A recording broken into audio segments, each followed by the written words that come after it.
Welcome to another video guys. आज के video में हम वैल्यू इन्वेस्टिंग के बेसिक्स के बारे में बात करेंगे, जिसको सीखकर आप अंडर वैल्यूड स्टॉक्स को अपने पोर्टफोलियो में डाल के आगे जाके बहुत ज्यादा रिटर्न्स कमा सकते हैं।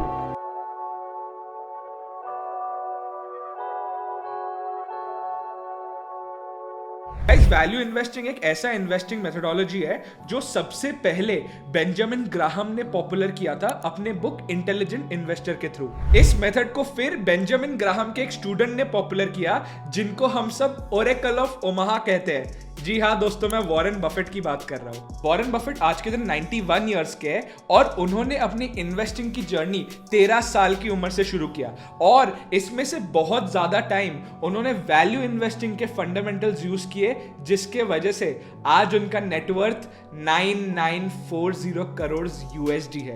He is the richest investor the world has ever seen. Whenever we talk about investing, there are two different approaches to invest in equities: fundamental analysis and technical analysis. अब फंडामेंटल एनालिसिस के अंदर दो schools of thought है, growth investing और value investing. Growth investing in some sort of fast investing, जिसमें आप ऐसी सारी कंपनीज में इन्वेस्ट करते हो जो 20 से 30% हर साल ग्रो कर रही है। I am talking about tech companies और companies which are involved in a very new and emerging sector. On the other hand, value investing is a slow and steady philosophy that aims to buy high quality companies at a bargain. Warren Buffett has popularly said, price is what you pay and value is what you get. अब ये जो value है वो आपके price से ज्यादा होनी चाहिए। That in a nutshell is value investing.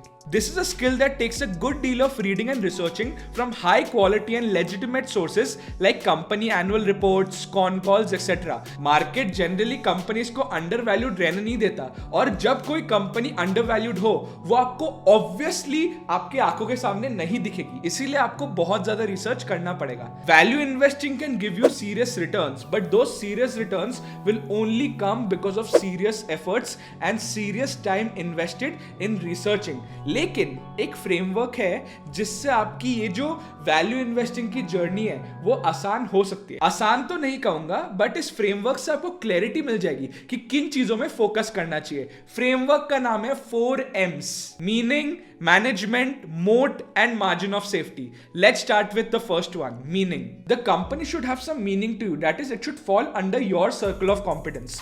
Circle of competence वो एरिया है जिसके बारे में आपको ज्यादा नॉलेज है। आज के दिन बॉम्बे स्टॉक एक्सचेंज में कुछ 5000 से भी ज्यादा स्टॉक्स है। It's impossible for any investor to have an idea or keep track of every company listed on the exchange. तो आप कैसे पता करो कि आप कहां फोकस करो? तो अब आपको उन्हीं कंपनीज में अपना रिसर्च एफर्ट्स लगाना चाहिए जिस इंडस्ट्री का आपको आइडिया हो। In the end, whenever you are investing in stocks, you are putting your money in companies and your money will only grow, your investments will only grow if आगे जाकर वो कंपनी की प्रॉफिटेबिलिटी बढ़े। So it's very important that you understand the business models of all the companies in your portfolio. उसके लिए meaning बहुत जरूरी है। Number 2, management. कोई भी कंपनी का डिसीजन मेकिंग उनके पिरामिड के टॉप में हमेशा कॉन्सेंट्रेटेड रहता है। उनके जो 10-15 एपेक्स के लीडर्स है, they make the most significant decisions which will impact the entire workforce. So it's very important that the companies you invest in have a very solid management. किसी भी कंपनी का leadership पे तो एक basic background check कर ही लेना चाहिए। ये भी देखना चाहिए कि इस कंपनी को ज्वाइन या फिर स्टार्ट करने से पहले उन्होंने पहले कहाँ काम किया है और उसमें कितना इंपैक्ट आया है उनके डिसीजंस की वजह से। थर्ड M, मोट। अगर आपने गेम ऑफ थ्रोन्स या फिर कोई भी kingdom based TV show, novel या फिर मूवी देखी हो तो आपने ये नोटिस किया होगा कि कोई भी किंगडम के आजू बाजू एक वाटर बॉडी रहती है। वो वाटर बॉडी का काम ये है कि अगर कोई ओपोनेंट पार्टी उस कैसल को इन्वेड करने आती है तो सबसे पहले कैसल को टच करने से पहले उन्हें वो वाटर बॉडी को क्रॉस करना पड़ेगा। And by the time they cross that water body, the kingdom's army gets the notification कि हाँ, कोई हमें इन्वेड करने आ रहा है and it's time to protect. ठीक उसी तरह फाइनेंस की दुनिया में मोट एक ऐसा कंपैरेटिव एडवांटेज या फिर कंपनी का डिस्टिंक्टिव फीचर है जिसके वजह से जो मोनोपोलिस्टिक कंपनी है उसको कोई भी रैंडम कंपटीशन ओवरथ्रो नहीं कर सकता। फॉर एग्जांपल, एप्पल का इकोसिस्टम उनका मोट है। कोका कोला हर दिन 8 बिलियन 300 ml सर्विंग्स बेचता है। अगर वो किसी दिन कोक का प्राइस ₹1 से भी बढ़ा दे, उनका रेवेन्यू सडनली 8 बिलियन से बढ़ जाएगा। These are a few comparative advantages which make sure that these companies become irreplaceable. A moat can be anything: patented technology, control over the market, an impeccable brand, or a product or services which a customers can never get rid of.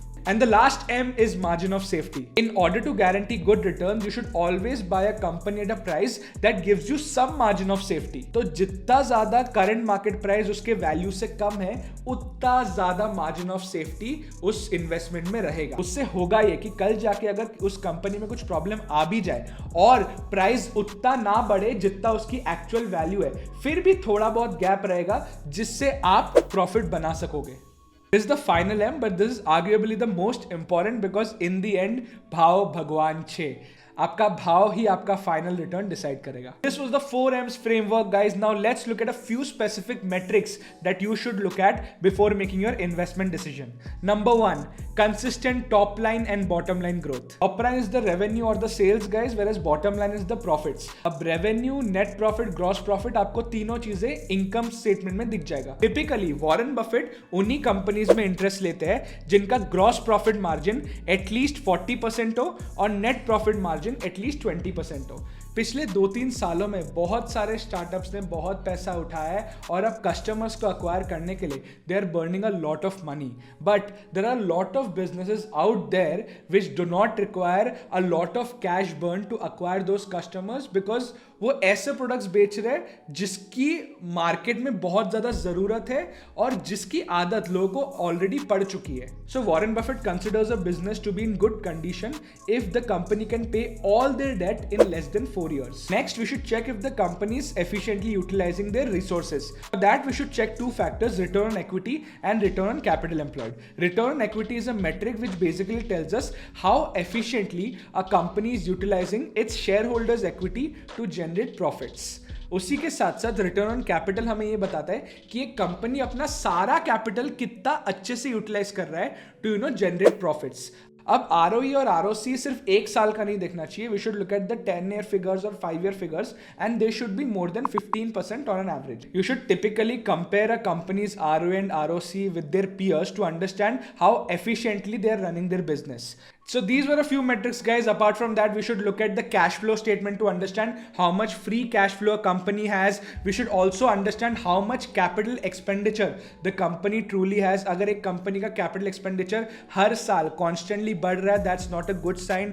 Of course, ऐसे कुछ साल होंगे जब companies बहुत ज़्यादा expansion पे focus कर रही है और तब उनका capex to net profit कुछ 50-60% हो सकता है, लेकिन वो हर साल का अफेयर नहीं होना चाहिए। Generally 20-30% रहेगा तो अच्छी बात। So this was the 4M framework. Now let's understand if the current scenario is a good time to look for value stocks. Over the past few years, global stock markets were experiencing a great bull run. A lot of investors made a lot of money following the trend and getting a hold of momentum stocks. अब ऐसे bull run में generally stocks overvalued रहते हैं जिनका P ratio बहुत ज़्यादा high होता है और ऐसे टाइम पे value investing और value investors को ज़्यादा अच्छे picks नहीं मिलते। लेकिन times बदल रहे गाइस। पिछले 2 सालों में इतना मनी प्रिंट हुआ है, इतना इन्फ्लेशन बढ़ा है कि अब सेंट्रल बैंक्स उसे कंट्रोल करने के लिए इंटरेस्ट रेट्स बढ़ा रहे हैं। And whenever interest rates are hike, there are lot of other effects happening and there is also a negative impact on the stock markets. So that was all for today's video, guys. अगर आपको इस video में कुछ भी अच्छा लगा then please hit the like button. I hope ये video देखकर आपको वैल्यू इन्वेस्टिंग के बेसिक्स समझ आ गए हो। If you are new to this channel then please subscribe to Fisdom's channel. हम हर हफ्ते अलग अलग इन्वेस्टमेंट एक्सपर्ट से उनसे मार्केट का व्यू लेते हैं। This is Anshuman Sharma and आज के वीडियो के लिए इतना ही। Good bye.